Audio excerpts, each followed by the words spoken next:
সহ 3 জনকে। আর এই ফ্ল্যাটের বন্দোবস্ত করে ধৃত আফরোজ রাম সিং নামে এক ব্যক্তির ফ্ল্যাটে রাখা। আর এই রাম সিং সুশান্ত ঘোষের পরিচিতের ঘনিষ্ঠ বলে জানা যাচ্ছে। যে বড় আপডেট এই মুহূর্তে আমরা পাচ্ছি, কালিন্দির ফ্ল্যাটে রাখা হয়েছিল হামলাকারী যুবরাজ সহ 3 জনকে। আর এই ফ্ল্যাটের বন্দোবস্ত করে ধৃত আফরোজ রাম সিং নামে এক ব্যক্তির ফ্ল্যাট, সেই ফ্ল্যাটেই রাখা হয়েছিল 3 জনকে। আর এই রাম সিং সুশান্ত ঘোষের পরিচিতের ঘনিষ্ঠ বলেই জানা যাচ্ছে। আর এই পরিচিতের মাধ্যমেই আফরোজ যুবরাজদের থাকার বন্দোবস্ত করে। হামলার ছকের কথা সুশান্তের পরিচিত কি জানতেন? এই জায়গা থেকেই প্রশ্ন উঠছে, আর তদন্তকারীরা এই বিষয়টি খতিয়ে দেখছেন।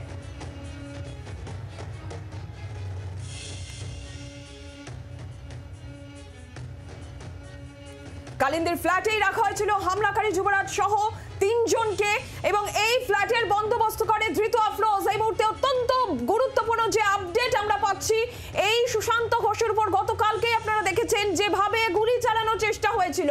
আর সেক্ষেত্রে আজকে এই মুহূর্তে যে বড় আপডেট, কালিন্দির ফ্ল্যাটে রাখা হয়েছিল হামলাকারী যুবরাজ সহ 3 জনকে। আর এই ফ্ল্যাটের বন্দোবস্ত করেছিল ধৃত আফরোজ রাম সিং নামে এক ব্যক্তি, তারই এই ফ্ল্যাট। আর এই রাম সিং সুশান্ত ঘোষের পরিচিতের ঘনিষ্ঠ। এক্সক্লুসিভলি সেই ছবি আপনারা দেখতে পাচ্ছেন, সেই ফ্ল্যাটের ছবি যেখানে যুবরাজ সহ 3 জনকে রাখা হয়েছিল। এই মুহূর্তে কালিন্দি সেই ফ্ল্যাট আপনারা দেখতে পাচ্ছেন যেখানে রাখা হয়েছিল হামলাকারীকে এবং 3 জনকে রাখা হয়েছিল এখানে।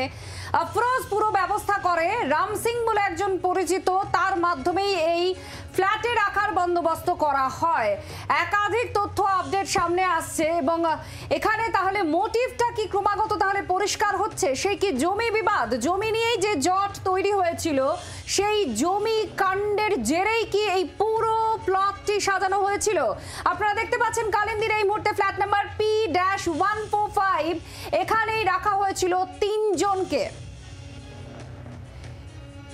রাম সিং নামে এক ব্যক্তির ফ্ল্যাট। আর এই রাম সিং এর যে পরিচয় উঠে আসছে এটা অত্যন্ত গুরুত্বপূর্ণ। এই রাম সিং সুশান্ত ঘোষের পরিচিতের ঘনিষ্ঠ বলে জানা যাচ্ছে। আর এই জায়গা থেকে প্রশ্ন, তাহলে কি সুশান্ত ঘোষের উপর যে হামলার ছক হচ্ছে, সেই ছকের কথা সুশান্ত ঘোষের পরিচিত জানতেন?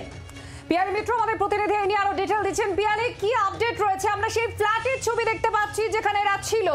কি তথ্য আসছে পুলিশের কাছে? পুলিশ এই তথ্যগুলো জুড়ে কোনো মোটিভ এখনো পরিষ্কার হতে পারছে, কোনো মোটিভ সম্পর্কে? দেখো, মোটিভটা এখনো পর্যন্ত জমি সংক্রান্ত বিষয়টা এই গুলজার কিছুক্ষণ আগেও তোমাকে জানাচ্ছিলাম, গুলজার সেটা দাবি করেছে, গুলজার ওরফে আফরোজ। এখন তাকে কলকাতাতে নিয়ে আসা হচ্ছে, তাকে জেরা করে আসল মোটিভ সত্যিকারেরই এটা কিনা এবং এর নেপথ্যে গুলজার বা আফরোজ মাস্টার মাইন্ড হিসেবে যার নাম উঠে আসছে সে ছাড়া আর কেউ রয়েছে কিনা সেটা জানার চেষ্টা চলছে। এখনো বেশ কিছু মিসিং লিঙ্ক রয়েছে যেগুলো এদেরকে নিয়ে আসার পরে জেরা করার পর আরো স্পষ্ট হবে। এই মুহূর্তে আমরা যে ছবিটা দেখাচ্ছি সেটা হচ্ছে লেক টাউনের কালিন্দির সেই ফ্ল্যাট যেখানে যুবরাজ সহ যে অভিযুক্তরা বিহার থেকে এসেছিল হামলার উদ্দেশ্যে, যাদেরকে এই আফরোজ ওরফে গুলজার যোগাযোগ করে নিয়ে এসেছিল, তাদেরকে এই ফ্ল্যাটে রাখা হয়েছিল। এবং এই ফ্ল্যাটে কার মাধ্যমে রাখা হয়েছিল, যে যার এই ফ্ল্যাটটা তার নাম হচ্ছে রাম সিং, যাকে লালবাজারে নিয়ে যাওয়া হয়েছে, তাকে জিজ্ঞাসাবাদ করা হচ্ছে।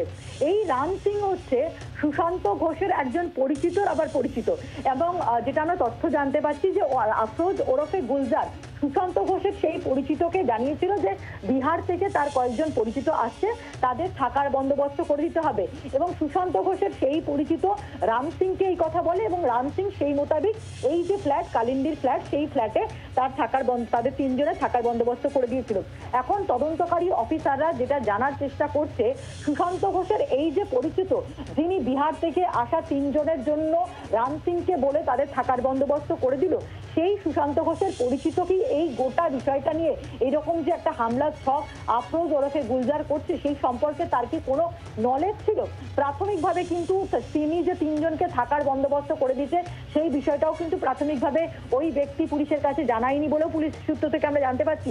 ফলে কোনো রকম ভাবে সুশান্ত ঘোষের এই পরিচিতর কোনো রকম এই হামলার ঘটনার সম্পর্কে কোনো নলেজ রয়েছে কিনা সেই বিষয়টা কিন্তু তদন্তকারী অফিসাররা জানার চেষ্টা করছে। কিন্তু এখনো অনেকগুলো বিষয় রয়েছে বাকি, যেটা ট্যাক্সির মধ্যে যখন এই যুবরাজ হামলা চালানোর উদ্দেশ্য গিয়েছিল, তখন একটা ট্যাক্সিতে যে ট্যাক্সি চালককে ইতিমধ্যেই গ্রেপ্তার করা হয়েছে, সেই ট্যাক্সিতে এই আফরোজ সহ আরো দুজন, বিহার থেকে আসার আরো দুজন উপস্থিত ছিল। যারা পালিয়ে গেছে তাদের এখনো খোঁজ পাওয়া যায়নি। যে যুবক স্কুটি চালিয়ে গেছিল তার খোঁজ পাওয়া যায়নি, তাদেরকে এখনো পর্যন্ত ধরা এবং আসল মোটিভটা কি হয়েছে, সত্যি কি জমি সংক্রান্ত বিষয়, সেই বিষয়গুলো কিন্তু ধীরে ধীরে ক্লিয়ার হবে বলে তদন্তকারী অফিসাররা মনে করছেন। গাড়ির মধ্যে বসেছিল, এটা দেখেছি। এখানে থাকতো? হ্যাঁ। এটা গেস্ট হাউস? না, এটা বলতে পারবো না গেস্ট হাউস। ওরা ফ্যামিলি নিয়ে থাকে, আসা যাওয়া করে। বাড়ি অন্য জায়গায় আছে, ওরা আসা যাওয়া করে। আসা যাওয়া করে? হ্যাঁ, ওনার ছেলে জামাই মিসেস আছে, দাদাও আসা যাওয়া করে, দাদাও থাকে। কি নাম? রাম সিং। রাম সিং। বাংলার আওয়াজ, বাঙালির আবেগ, জি 24 ঘন্টা।